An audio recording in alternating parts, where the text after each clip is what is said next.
هذا القرآن يوحدنا لطريق الخير يوجهنا. بسم اللہ الرحمن الرحیم، الحمد للہ رب العالمین، والصلاة والسلام علی سید المرسلین وعلی آلہ وصحبہ اجمعین، اما بعد۔ محترم خواتین و حضرات، السلام علیکم ورحمۃ اللہ وبرکاتہ۔ آئیے قرآن مجید فرقان حمید کے 27ویں پارے کے مضامین کا خلاصہ سمجھتے ہیں۔ محترم خواتین و حضرات، 26ویں پارے کے آخر میں ہم نے ان فرشتوں کا تذکرہ سنا تھا جنہیں حضرت ابراہیم علیہ السلام عام مہمان سمجھ کر ان کی ضیافت کرنے لگے تھے، لیکن جب ان پر حقیقت کھلی اور پتہ چلا کہ یہ تو انسان نہیں ہے بلکہ فرشتے ہیں، تو آپ علیہ السلام نے ان سے آنے کی وجہ پوچھی، تو انہوں نے بتایا کہ ہمیں قوم لوط پر پتھروں کی بارش برسانے کے لیے بھیجا گیا ہے اور انہیں تباہ کرنے کا حکم ملا ہے۔ قوم لوط کے علاوہ اس صورت جو کہ سورہ زاریات ہے، اس میں بھی دوبارہ فرعون، قوم عاد، قوم سمود اور قوم نوح کا انجام بتلانے کے بعد زمین و آسمان کی تخلیق کی طرف متوجہ کیا جاتا ہے اور اس علمی تحقیق کا دوبارہ اعلان کیا جاتا ہے کہ اللہ تعالیٰ نے ہر چیز کو جوڑا جوڑا پیدا کیا ہے۔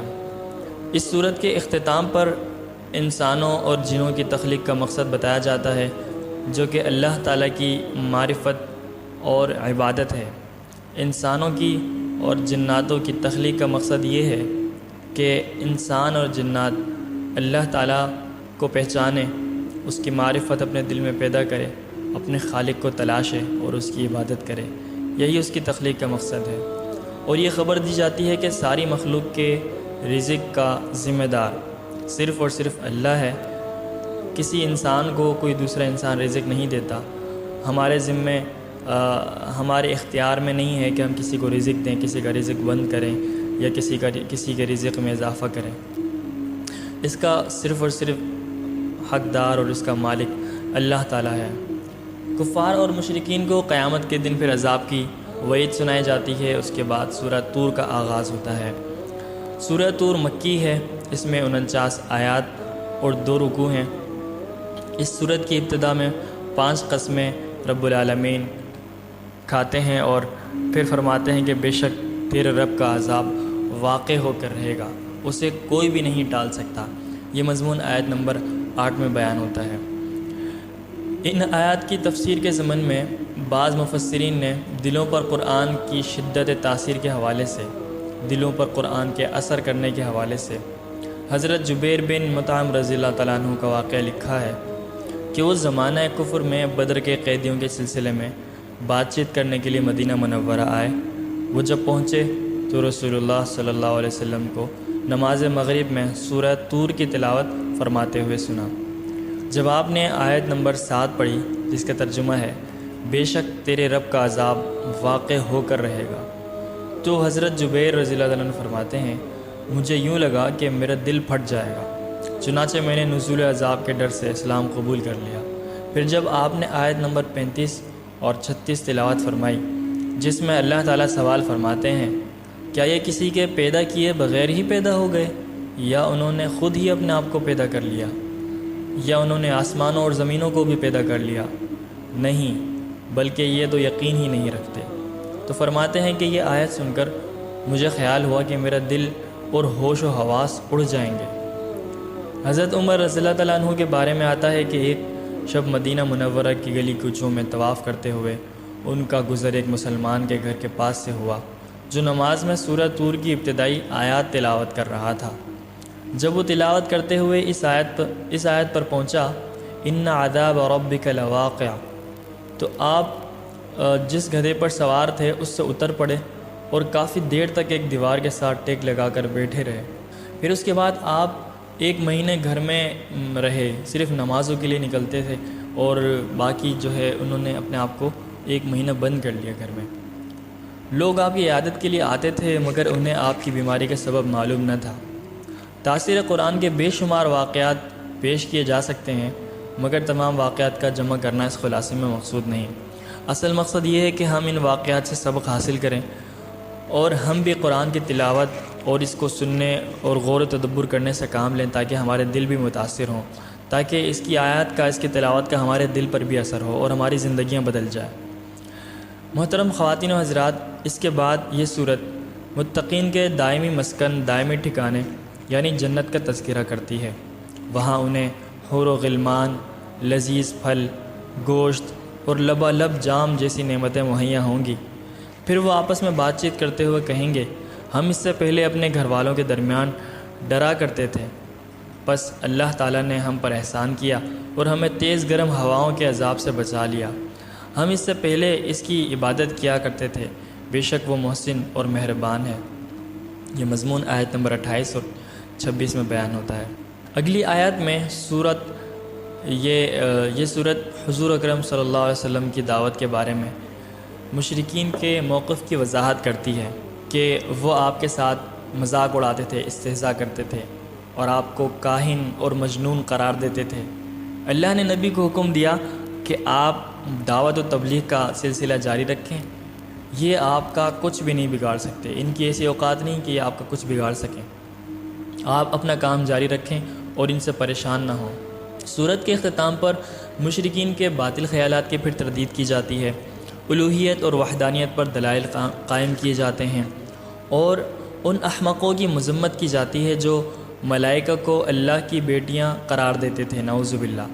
حضور اکرم صلی اللہ علیہ وسلم کو تبلیغ و دعوت میں صبر کرنے اور اللہ کی تسبیح و تحمید کرنے کا حکم دیا گیا ہے، اور یہ خبر دی گئی ہے کہ اللہ آپ کی حفاظت کرے گا اور ظالموں کو دو عذابوں کا سامنا کرنا پڑے گا، ایک دنیا کا عذاب اور دوسرا آخرت کا عذاب۔ یہ ہر حال میں گھاٹے کے سودے میں ہے، ہر حال میں یہ گھاٹے میں ہیں، تباہی کی طرف ہیں۔ دنیا میں بھی جو ہے ان کو تباہی کا سامنا کرنا ہوگا اور آخرت بھی ان کی برباد ہے۔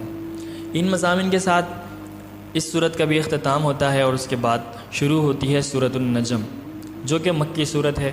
اس میں 26 آیات اور ان میں 62 آیات اور 3 رکوع ہیں۔ اس صورت کے آئیے اہم مضامین ڈسکس کرتے ہیں۔ سب سے پہلے اس صورت میں گرتے ہوئے ستاروں کی قسم کھا کر اللہ پاک نے حضور اکرم صلی اللہ علیہ وسلم کی صداقت اور سچائی کو بیان کیا ہے اور آپ کے معجزہ معراج کا ذکر کیا ہے، جس میں آپ نے اللہ کی قدرت و بادشاہت کے عجائب و غرائب کا مشاہدہ کیا۔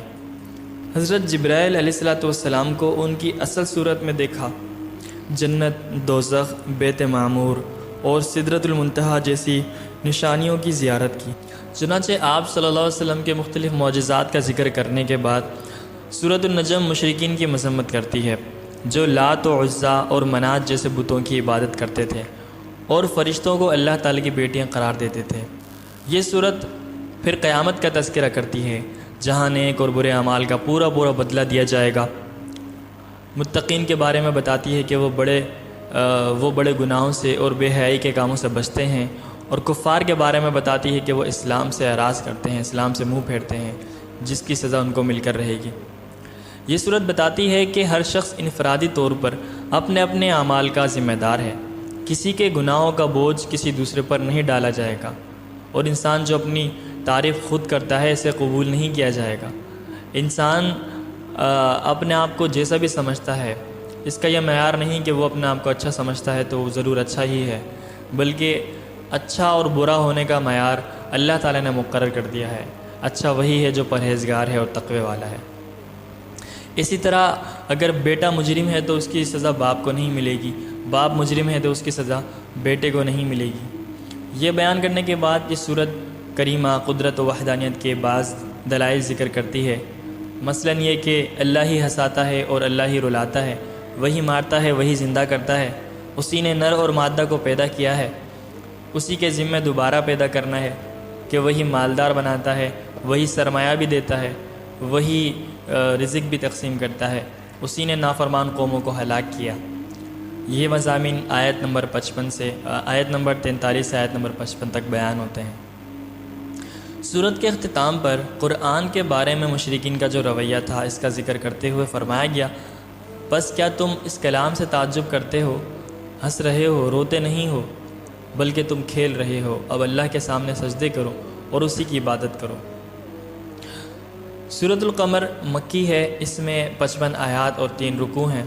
اس صورت میں وعدے بھی ہیں، وعیدیں بھی ہیں، خوشخبری بھی ہے، دھمکی بھی ہے، مومنوں کے لیے بشارتیں بھی ہیں، کفار کے لیے ڈراوے بھی ہیں، موعظت بھی ہے، عبرتیں بھی ہیں، نبوت و رسالت، بعثت و نشور یعنی مر کر پھر زندہ ہونا، قضاء و قدر، تقدیر کے احکام، مختلف بنیادی عقائد اس صورت میں جگہ جگہ آپ کو ملیں گے۔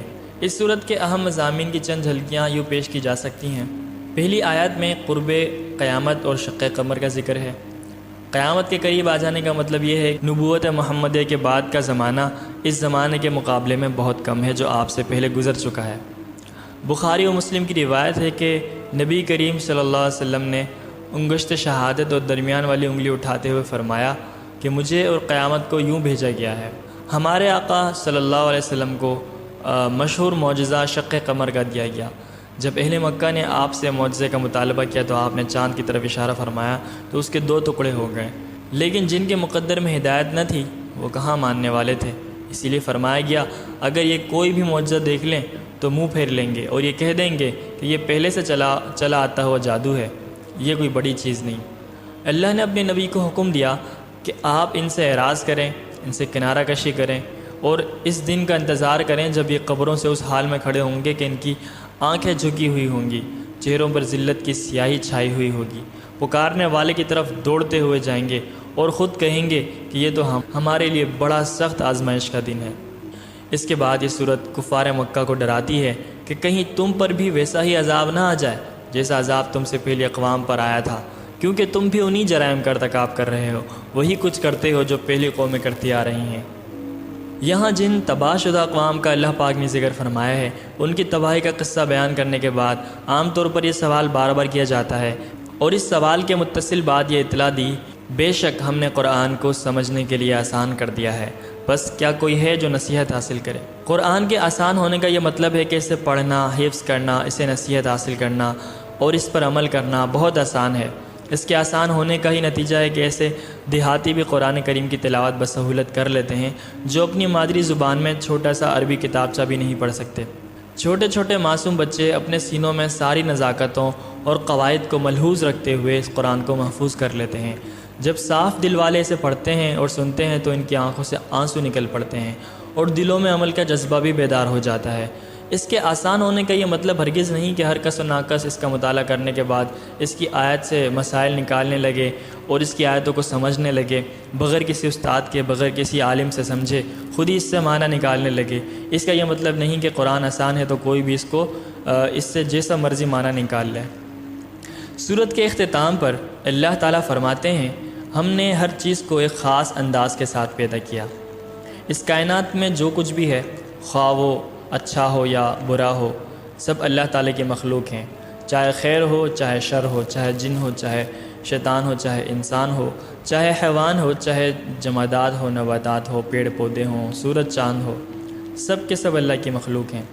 مرتب اور حکمت کے تقاضوں کے مطابق جو کچھ ہونے والا ہے سب لوح محفوظ میں لکھا ہوا ہے اور موجود ہونے سے پہلے ہی اللہ کو معلوم ہے۔ اس آیت کریمہ سے اہل سنت والجماعت نے عقیدہ تقدیر کے اس بات پر دلائل پیش کیے ہیں۔ ان آیت میں یہ وضاحت بھی دی گئی ہے کہ انسانوں کے بارے میں جو چھوٹی بڑی باتیں سب لوح محفوظ میں بھی درج ہیں اور کرامن کاتبین بھی لکھ رہے ہیں، لہذا کسی بھی گناہ کو چھوٹا سمجھ کر اس کا ارتکاب نہیں کرنا چاہیے اور کسی بھی نیکی کو حقیر سمجھ کر چھوڑنا نہیں چاہیے۔ آخر میں متقین کو اچھے انجام، اچھے رزلٹ، اللہ کی رضا اور عزت کے مسکن یعنی جنت کی بشارت سنائی گئی ہے۔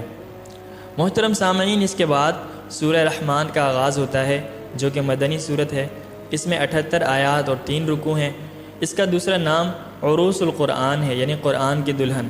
حضرت علی رضی اللہ تعالیٰ عنہ کرم اللہ وجہہ سے مرفوع روایت یہ ہے کہ رسول اللہ صلی اللہ علیہ وسلم نے فرمایا ہر چیز کی دلہن اور زینت ہوتی ہے، قرآن کی دلہن سورہ رحمان ہے۔ اس صورت میں باری تعالیٰ نے اپنی نعمتیں بیان فرمائی ہیں، جن میں سے سب سے پہلی نعمت ہے قرآن کا اتارا جانا اور بندوں کو اس کی تعلیم دینا اور سمجھنے کے لیے آسان کر دینا۔ یقیناً یہ نعمت بہت بڑی ہے، کوئی مادی نعمت اس کا مقابلہ نہیں کر سکتی۔ ہر نعمت کا کوئی نہ کوئی بدل ہو سکتا ہے، لیکن قرآن کا بدل کوئی بھی چیز نہیں بن سکتی۔ اس کی ایک ایک آیات اور ایک ایک حرف دنیا و ما فیہا سے بہتر ہے۔ قرآن ساری آسمانی کتابوں کے مضامین کا محافظ، جامع اور ناسخ ہے۔ رب تعالیٰ نے اس سورت کا آغاز اپنی صفت الرحمن سے فرمایا ہے، گویا متنبہ کیا ہے کہ اللہ کی ساری نعمتیں، خصوصاً قرآن کی نعمت، اس کے رحمان ہونے کے آثار اور فیوزات ہیں۔ وہ رحمان ہونے کی وجہ سے بندوں پر رحم کرتا ہے، انہیں ہر طرح کی نعمتیں عطا فرماتا ہے۔ ان کی تعلیم اور ہدایت کے لیے اس نے قرآن نازل کیا ہے۔ قرآن کے شرف اور عظمت کو بتانے کے لیے تعلیم قرآن کو تخلیق انسان سے بھی پہلے ذکر کیا۔ اس کے بعد یہ سورت صفحہ کائنات پر پھیلی ہوئی اللہ کی مختلف نعمتوں کا ذکر کرتی چلی جاتی ہے، اور پھر پوچھتی ہے کہ تم آخر کس کس نعمتوں کو جھٹلاؤ گے۔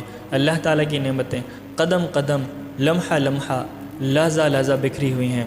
سورج اور چاند جو اللہ کے ٹھہرائے ہوئے حساب سے اپنی منزلوں پر رواں دواں ہیں، ستارے، درخت جو اللہ کے سامنے سجدے میں پڑے رہتے ہیں، زمین جسے مخلوق کے لیے کسی فرش کی طرح بچھا دیا گیا ہے، مختلف میوے ہیں، اناج اور پھل ہیں، پھول ہیں جن سے انسان فائدہ اٹھاتا ہے، میٹھے اور کھارے پانی کے دریا ہیں جو اپنی اپنی جگہ جاری ہیں اور آپس میں ملتے بھی نہیں، اور وہ موتی اور مونگے جو ان دریاؤں سے نکالے جاتے ہیں، جو جواہرات ان دریاؤں سے نکالے جاتے ہیں، کھانے پینے کی چیزیں ان دریاؤں سے نکالی جاتی ہیں، پہاڑوں جیسی بلند اور پھیلاؤ رکھنے والے جہاز جو ان سمندروں میں چلتے ہیں اور ڈوبتے بھی نہیں، اور بھاری بھرکم تمہارا سامان لے کر جاتے ہیں۔ ان دنیاوی نعمتوں کے ذکر کرنے کے بعد آخرت کی نعمتوں اور عذابوں کا بھی سورہ رحمان ذکر کرتی ہے۔ آگ کے وہ شعلے اور دھواں جن میں سانس لینا بھی دو بھر ہو جائے گا، وہ جہنم جس کی ایک چنگاری بھی انسان کو جلانے کے لیے کافی ہوگی، وہ کھولتا ہوا پانی جسے دوزخی مجبوراً پئیں گے اور جو ان کی انتڑیوں کو کاٹ کر رکھ دے گا۔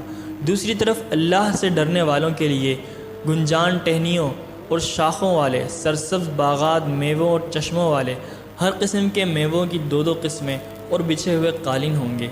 دبیز ریشم کے تکیوں کے ساتھ جنتی ٹیک لگائے بیٹھے ہوں گے۔ مذکورہ دو باغات کے علاوہ دو باغ اور بھی ہوں گے جو پہلے دو باغوں سے کمتر ہوں گے، ان میں دو چشمے ابل رہے ہوں گے، مختلف قسم کے میوہ جات ہوں گے، شرم و حیا اور حسن و جمال کا پیکر حوریں ہوں گی۔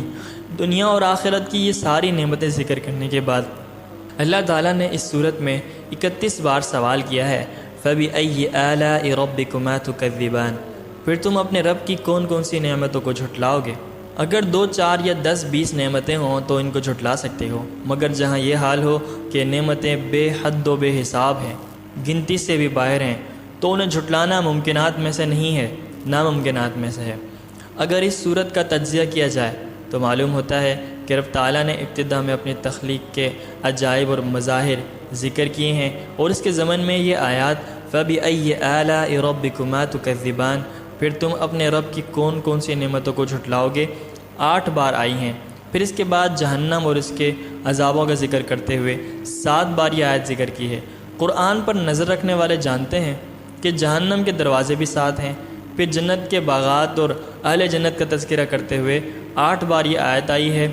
اتفاق سے جنت کے دروازے بھی 8 ہیں۔ آخر میں ایسے باغات کا ذکر ہے جو درجہ کے اعتبار سے پہلے باغات سے کم ہیں، ان باغات کے ضمن میں بھی یہ آیت 8 بار آئی ہے۔ اس ترتیب اور تقسیم سے اہل علم نے یہ نتیجہ اخذ کیا ہے کہ جو شخص پہلی 8 پر اعتقاد رکھے گا، ایمان رکھے گا اور ان کے تقاضوں اور کنڈیشنز پر عمل کرے گا، اسے اللہ تعالیٰ جہنم کے سارے دروازوں سے بچا لے گا اور دونوں قسم کی جنتوں کا حقدار بنا دے گا۔ یہ جو آیت ہے، بتاؤ تم اپنے رب کی کون کون سی نعمتوں کو جھٹلاؤ گے، اس میں جب نعمتوں کا ذکر کیا جاتا ہے تب بھی یہ آیت ریپیٹ ہوتی ہے، اور پھر عذاب کا ذکر کیا جاتا ہے تب بھی یہ آیت ریپیٹ ہوتی ہے۔ اس کی حکمت یہ ہے، پہلا یہ کہ ظالموں، سرکشوں اور نافرمانوں کو عذاب دینا اللہ تعالیٰ کے عدل کا اور انصاف کا تقاضا ہے، اور یہ بات مظلوموں کے حق میں رحمت اور نعمت ہے کہ جو لوگ، جو کفار، جو مشرکین دنیا میں مسلمانوں پر ظلم و ستم کے پہاڑ توڑتے تھے، قیامت کے دن اللہ تعالیٰ ان سے بدلہ لے گا، تو یہ بھی مسلمانوں کے حق میں نعمت ہے۔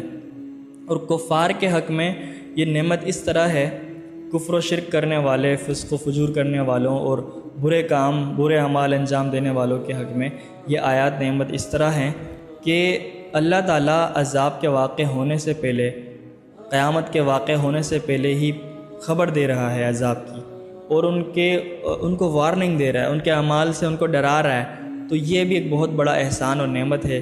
وہ اس طرح کہ جب ہم دنیا میں کسی کو پیشگی آنے والی مصیبت اور بڑے حادثے کی اطلاع دے دیتے ہیں کہ فلاں فلاں جگہ سے نہ جاؤ، فلاں فلاں جگہ سے ڈرائیونگ نہ کرو، وہاں بہت بڑا کھڈا ہے جو آپ کو اندھیرے میں نظر نہیں آئے گا، تو اس نے ایک مصیبت سے پہلے ہمیں آگاہ کر دیا، اور ہم اس کو اپنا محسن سمجھتے ہیں۔ ہم سمجھتے ہیں کہ اس نے ہم پر احسان کیا ہے، کہ اس نے ہمیں بچا لیا بڑی مصیبت سے۔ تو دنیا میں مصیبت کی پیشگی اطلاع دینے والوں کو ہم اپنا محسن سمجھتے ہیں، لیکن اس مالک کو محسن کیوں نہ سمجھیں جس نے ہمیں آخرت کے خطرات کے بارے میں دنیا ہی میں فرما دیا، جبکہ دنیا کی زندگی تو آخرت کے مقابلے میں کچھ بھی نہیں ہے، اور دنیا کے خطرات آخرت کے مقابلے میں کچھ بھی حیثیت نہیں رکھتے۔ آخرت کی زندگی دائمی ہے، آخرت کے خطرات بہت عظیم اور بہت کٹھن ہیں اور شدید ہیں۔ چنانچہ سورت کے اختتام پر فرمایا جاتا ہے کہ تیرے پروردگار کا نام بابرکت ہے جو عزت و جلال والا ہے۔ صاحب علم کہتے ہیں کہ اس نام سے مراد وہی نام ہے جو سورت کے شروع میں آیا تھا، یعنی الرحمن۔ گویا آخر میں بھی دوبارہ اسی نام سے سورت کا اختتام کیا گیا جس سے ابتدا کی گئی تھی۔ اشارہ یہ ہے کہ ارض و سما، زمین و آسمان کی تخلیق ہو یا جنت دوزخ کا وجود ہو، ساری کائنات کا سسٹم ہو، نظام ہو، جو کچھ بھی ہو، یہ اللہ تعالیٰ کی صفت رحمان کا نتیجہ ہے، اللہ تعالیٰ کی رحمت کا نتیجہ ہے۔ محترم خواتین و حضرات، اس کے بعد سورۃ الواقعہ شروع ہوتی ہے۔ یہ مکی صورتوں میں سے ہے، اس میں 96 آیات اور 3 رکوع ہیں۔ اسے سورۃ الغنا بھی کہا جاتا ہے۔ حضرت عبداللہ بن مسعود رضی اللہ تعالیٰ عنہ سے روایت ہے کہ جو شخص ہر رات سورۃ الواقعہ پڑھے گا اسے کبھی بھی فاقے کا سامنا نہیں کرنا پڑے گا اور اس کے رزق میں کشادگی ہوگی۔ یہ سورت بتاتی ہے کہ جب قیامت قائم ہوگی تو زمین میں زلزلہ برپا ہو جائے گا، پہاڑ ریزہ ریزہ ہو جائیں گے اور انسان 3 گروپس میں تقسیم ہو جائیں گے، یعنی اصحاب یمین دائیں ہاتھ والے جو کہ جنتی ہوں گے، اصحاب شمال بائیں ہاتھ والے یعنی کہ جو دوزخ میں جانے والے ہوں گے، سابقون خواص اور مومنین جو نیکی کے کاموں میں دوسروں سے جیت جاتے ہیں، دوسروں سے سبقت لے جاتے ہیں۔ یہ تیسرا گروہ ہے۔ انسانوں کو 3 گروہوں میں تقسیم کرنے کے بعد تفصیل کے ساتھ ان میں سے ہر ایک کی جزا بھی ذکر کی گئی ہے۔ اس کے بعد یہ صورت اللہ تعالیٰ کے وجود اور وحدانیت اور کمال قدرت پر دلائل قائم کرتی ہے، اور مرنے کے بعد زندہ ہونا اور حساب کو ثابت کرتی ہے۔ وہ اللہ جو پانی کے قطرے سے انسان کو بناتا ہے، مٹی میں ڈالے جانے والے بیج کو پودا اور عظیم درخت بنا سکتا ہے، بادلوں سے پانی برسا سکتا ہے اور درخت سے آگ پیدا کر سکتا ہے، وہ اس طرح کہ ہم درخت کی لکڑی کو ایک چنگاری دیتے ہیں اور وہ لکڑی چنگاری کو بھڑکتی ہوئی آگ میں تبدیل کر دیتا ہے۔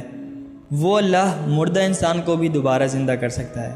جو یہ سب کر سکتا ہے اس کے لیے کیا مشکل کہ مردہ انسان کو دوبارہ زندہ کر دے۔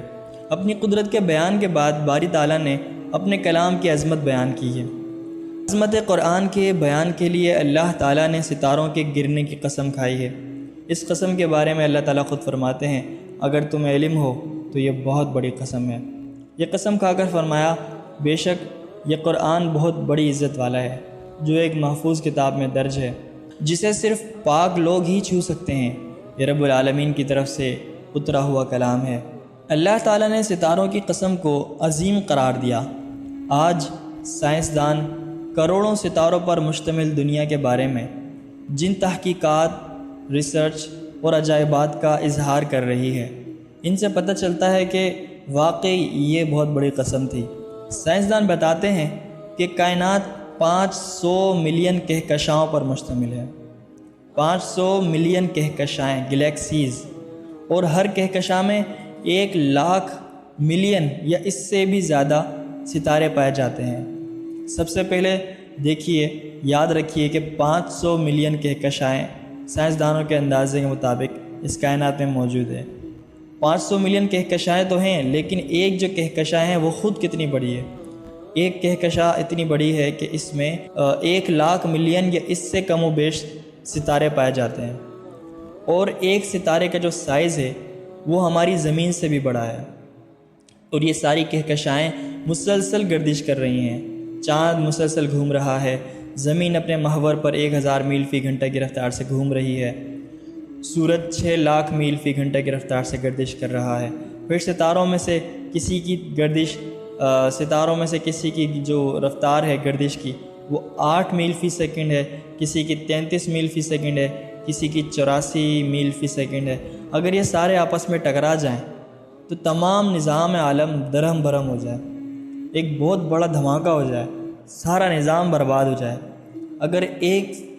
اگر سیارہ بھی جو ہے آؤٹ آف کنٹرول ہو کر دوسرے سے ٹکرا جائے تو پوری کائنات کا نظام تباہ ہو جائے گا۔ جس طرح چلتی پھرتی ٹریفک ہو، روڈ پر چلتی پھرتی گاڑیاں ہیں، آپ مشاہدہ کیجئے جس طرح ہائی وے پر تیزی سے سفر کرتی ہوئی گاڑیاں، ہر گاڑی کے درمیان کچھ نہ کچھ فاصلہ ہوتا ہے۔ اگر ان میں سے کسی ایک گاڑی کا فاصلہ دوسری گاڑی سے کم ہو جائے اور وہ اچانک ٹکرا جائے دوسری سے، 2 گاڑیاں جب آپس میں ٹکرائیں گی تو نتیجہ آپ کے سامنے ہے کہ کیا نکلے گا۔ ہائی وے کی ساری گاڑیاں اس ایکسیڈنٹ سے متاثر ہوں گی، سب آپس میں ٹکرا جائے گی، سب کا ایکسیڈنٹ ہو جائے گا۔ یہ تو ایک سڑک کی مثال ہے، اگر کائنات میں ایسا ہو جائے تو کیا ہوگا؟ لیکن وہ اللہ ہے جو سارے نظام کو سنبھالے ہوئے ہے۔ چنانچہ اگر ان سیاروں کی رفتار میں فرق آ جائے تو ہمارے دن اور رات اور موسم تک بدل جائیں گے۔ ان جیسی تفصیلات کو سامنے رکھا جائے تو اندازہ ہوتا ہے کہ اللہ تعالیٰ نے کتنی بڑی قسم کھائی ہے۔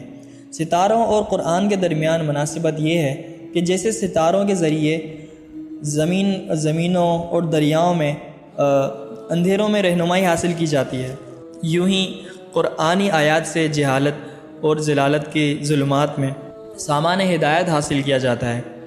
جیسے ستاروں کی دنیا کے سارے عجائبات، ساری ریسرچز، ساری معلومات ابھی تک انسان پر مکمل طور پر آشکار اور واضح نہیں ہوئے، اسی طرح قرآن کریم کی آیات اور صورتوں میں پوشیدہ سارے علوم، سارے معارف، ساری حکمتیں بھی انسان جان نہیں پایا ہے۔ سورت کے اختتام پر اللہ تعالیٰ فرماتے ہیں کہ انسانوں کے 3 گروہوں کے لیے جس سزا اور جزا کی میں نے خبر دی ہے، یہ خبر سراسر حق اور قطعاً یقینی ہے، یہ ہو کر رہے گی، بس تو اپنے عظیم الشان پروردگار کی تسبیح بیان کر۔ خواتین و حضرات، اس کے بعد سورۃ الحدید شروع ہوتی ہے۔ سورۃ الحدید مدنی سورت ہے، اس میں 29 آیات اور 4 رکوع ہیں۔ حدید لوہے کو کہتے ہیں عربی میں، اس کا معنی ہے لوہا۔ چونکہ اس سورت میں اللہ نے لوہا پیدا کرنے کا ذکر فرمایا ہے، اس لیے اسے سورہ حدید کہا جاتا ہے۔ اس سورت میں بنیادی طور پر 3 مضامین مذکور ہیں۔ پہلا یہ کہ کائنات میں جو کچھ ہے وہ سب اللہ کا ہے، وہی ہر چیز کا خالق ہے، مالک ہے، رازق ہے۔ کائنات کی ہر چیز اس کی تسبیح کرتی ہے، اس کی حمد و ثنا کرتی ہے۔ انسان اور حیوان، درخت اور پتھر، جن اور فرشتے، جمادات اور نباتات، سب کے سب زبان حال اور قال سے اللہ کی عظمت اور کبریائی کا اقرار کرتے ہیں۔ جب کچھ نہیں تھا تو اللہ تھا، اور جب کچھ بھی نہیں ہوگا تو اللہ ہی ہوگا۔ وہ ہر چیز پر غالب ہے، اس پر کوئی غالب نہیں آ سکتا۔ وہ ظاہر اتنا ہے کہ ہر چیز میں اس کی شان ظاہر ہے۔ وہ باطن اور مخفی ایسا ہے کہ ہر عقل اس کی حقیقت کو نہیں پہنچ سکتی اور حواس اس کا ادراک نہیں کر سکتے۔ آیت نمبر 1 سے لے کر 6 تک یہ مضامین حاصل ہوتے ہیں۔ دوسرا مضمون جو اس صورت میں بیان ہوا ہے وہ یہ کہ اللہ اور رسول پر ایمان لانے اور دین کی سربلندی کے لیے مال اور جان قربان کر دینے کا حکم دیا گیا ہے۔ اللہ تعالیٰ کی راہ میں خرچ کرنے کی ترغیب دیتے ہوئے فرمایا، تمہیں کیا ہو گیا جو تم اللہ کی راہ میں خرچ نہیں کرتے؟ حقیقت میں تو آسمانوں اور زمینوں کی میراث کا مالک اللہ ہی ہے۔ یعنی کہ جو کچھ اللہ نے تمہیں دیا ہے یہ تمہارے لیے آزمائش ہے۔ وہ اس طرح کہ تم اس کو اپنی ذات کے لیے بھی خرچ کرو، اپنے فائدے کے لیے بھی خرچ کرو، لیکن اگر اللہ نے تمہیں زیادہ نوازا ہوا ہے تو تم پہ حق ہے کہ تم دوسروں کو بھی دو، تم اللہ کے دیگر بندوں کو بھی دو، تم زکوٰۃ نکالو، صدقات نکالو، تاکہ اللہ تعالیٰ تمہیں بخشے اور تمہاری مغفرت کرے، اور تمہارے اس مال کے ذریعے سے تمہیں اللہ پاک آزما رہا ہے، تمہاری آزمائش میں اللہ پاک تمہیں کامیاب کرے اور جنتوں کا حقدار بنائے۔ فرمایا کہ تمہاری موت کے بعد تمہارے مال و متاع اور تمہارا سارا بینک بیلنس اللہ کا ہی ہو جاتا ہے، وہ پھر اسے دوسروں کا مالک بنا دیتا ہے۔ پھر فرمایا، کون ہے جو اللہ تعالیٰ کو اچھی طرح قرض دے، پھر اللہ تعالیٰ اسے اس کے لیے بڑھاتا چلا جائے اور اس کے لیے پسندیدہ اجر ثابت ہو جائے۔ خواتین و حضرات، ذرا غور کیجئے، وہ شخص جو کروڑوں کھربوں کا بینک بیلنس جمع کرتا ہے اور اللہ کے راستے میں خرچ نہیں کرتا، اور جب اس کا انتقال ہوتا ہے تو وہ قبر میں اپنے ساتھ ایک پائی لے کر نہیں جا سکتا، 1 روپیہ اپنے ساتھ وہ نہیں لے کے جا سکتا، لیکن حساب 1 روپے کا دے گا۔ کیا بدقسمتی ہے کہ 1 پائی تو اس کے حق میں نہیں آئی، اس کے حصے میں نہیں آئی، سب کا سب اس کے گھر والوں نے لے لیا، اس کے بچوں نے لے لیا، اس کی اولاد نے، اس کی بیگم نے لے لیا، اس کے دیگر رشتہ داروں نے لے لیا، لیکن حساب سارا کا سارا وہی دے گا۔ اللہ پاک ہمیں صدقہ زکوٰۃ خیرات کی توفیق عطا فرمائے اور اپنی رضا نصیب فرمائے۔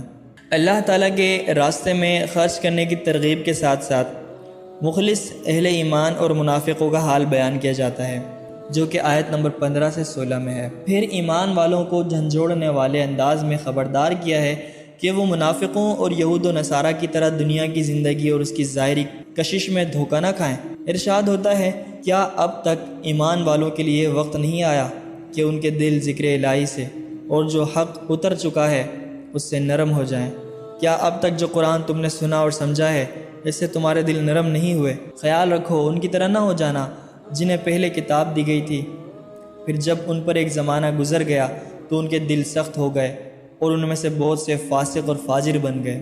محترم خواتین و حضرات، تیسرا مضمون جو اس صورت میں بیان ہوتا ہے وہ یہ ہے کہ اللہ نے انسان کے سامنے دنیا کی زندگی کی حقیقت بیان کی ہے تاکہ وہ اس کی ظاہری زیب و زینت سے دھوکہ نہ کھائے۔ جو دنیا دکھ رہی ہے بڑی لگژری، چمکدار، خوبصورت، یہ اس کا ظاہر ہے، اس کی حقیقت یہ نہیں ہے، اس کی حقیقت کچھ اور ہے، اس کی حقیقت فنا ہے، اس کی حقیقت مر کھپ کر مٹی ہو جانا ہے۔ آپ نے راہ چلتے ہوئے، کہیں جاتے ہوئے کسی کار کے ڈھانچے کو دیکھا ہوگا جو کسی سڑک کے کنارے پڑی ہوتی ہے یا مکینک کی دکان پر پڑی ہوتی ہے، بڑی بوسیدہ خستہ حالت میں، اس کے ٹائر بھی نہیں ہوتے، صرف ڈھانچہ ہوتا ہے، بہت بری کنڈیشن ہوتی ہے۔ کبھی ایسے دیکھنے کا اتفاق ہو تو ایک عبرت کی نظر ڈال لیجئے گا، دراصل یہ دنیا کا انجام ہے۔ کیا اس کار پر ایسا وقت کبھی نہیں گزرا تھا کہ اسے کمپنی نے بہت فنیشنگ کے ساتھ بنایا تھا؟ کیا وہ وقت اس پر نہیں آیا تھا کہ ایک کسٹمر نے اس کار کو بڑے ہی شان سے، بڑے چاؤ سے خرید کر اپنے گھر لایا تھا اور اس پر سواریاں کیا کرتا تھا، اس کی ٹیوننگ کیا کرتا تھا، اس پر کچھ لوگ فراٹے بھرتے ہوئے سفر کیا کرتے تھے۔ اس چمچماتی ہوئی کار کو جب کوئی شخص دیکھتا تھا تو رشک بھری نگاہیں ڈالتا تھا اور خواہش کرتا تھا کہ یہ کار مجھے بھی مل جائے، لیکن آج اس کی حالت کیا ہے؟ یہی ہر انسان کی حقیقت ہے، یہی اس دنیا کی حقیقت ہے۔ ہم سب عارضی ہیں، دنیا کی ہر شے عارضی ہے۔ اللہ پاک قرآن مجید فرقان حمید میں جگہ جگہ فرماتے ہیں کہ اس دنیا سے دھوکہ نہ کھانا، اس دنیا کے معاملات سے، اس کی خوبصورتی سے دھوکہ نہ کھانا۔ تم چند دن کے لیے بھیجے گئے ہو، تم عارضی ہو، تمہیں آزمایا جا رہا ہے۔ معزز خواتین و حضرات، کتنی مزے کی بات ہے، کتنی خوبصورت بات ہے، کتنا کرم ہے اللہ پاک کا کہ اللہ پاک ہم سے امتحان بھی لے رہے ہیں اور امتحان دینا سکھا بھی رہے ہیں۔ جگہ جگہ قدم قدم ہماری مدد بھی کر رہے ہیں، انبیاء کے ذریعے، اولیاء کرام کے ذریعے، کتابوں کے ذریعے، آزمائشوں کے ذریعے۔ کبھی ہمارے دل میں بات ڈال دیتے ہیں، کبھی ہمارے ساتھ کچھ ایسا معاملہ کر دیتے ہیں کہ ہمیں اللہ پاک کی یاد آ جاتی ہے، ہم اللہ سے رجوع کر لیتے ہیں، ہم بیدار ہو جاتے ہیں۔ کیا دنیاوی امتحانات میں ایسا ممکن ہوگا کہ آپ امتحان دے رہے ہوں اور ممتحن اور ایگزامینر آپ کی مدد بھی کر رہا ہو؟ یہ تو جرم ہو جائے گا۔ اگر آپ کے امتحان میں وہ آپ کی مدد کرے تو آپ تو خوش ہو جائیں گے کہ اب تو 100 نمبر لینا یقینی ہو گیا ہے، لیکن اگر وہ طالب علم ہاتھ پر ہاتھ دھرے بیٹھا ہو، ممتحن اس کو لاکھ بتائے کہ یہ لکھو وہ لکھو، لیکن وہ لکھنا ہی نہیں چاہتا ہو تو خاک امتحان میں پاس ہوگا وہ۔ یہی حال ہمارا ہے۔ اللہ پاک قدم قدم ہمیں آسانیاں دیتے ہیں، قدم قدم ہمیں معلومات دیتے ہیں، ترغیبات دیتے ہیں، توفیقیں دیتے ہیں، لیکن ہم غافل ہیں، ہمیں معلوم ہی نہیں کہ ہم امتحان سے گزر رہے ہیں۔ اللہ پاک ہم سب کو سمجھنے کی توفیق دے اور عمل کی توفیق دے، آمین ثم آمین۔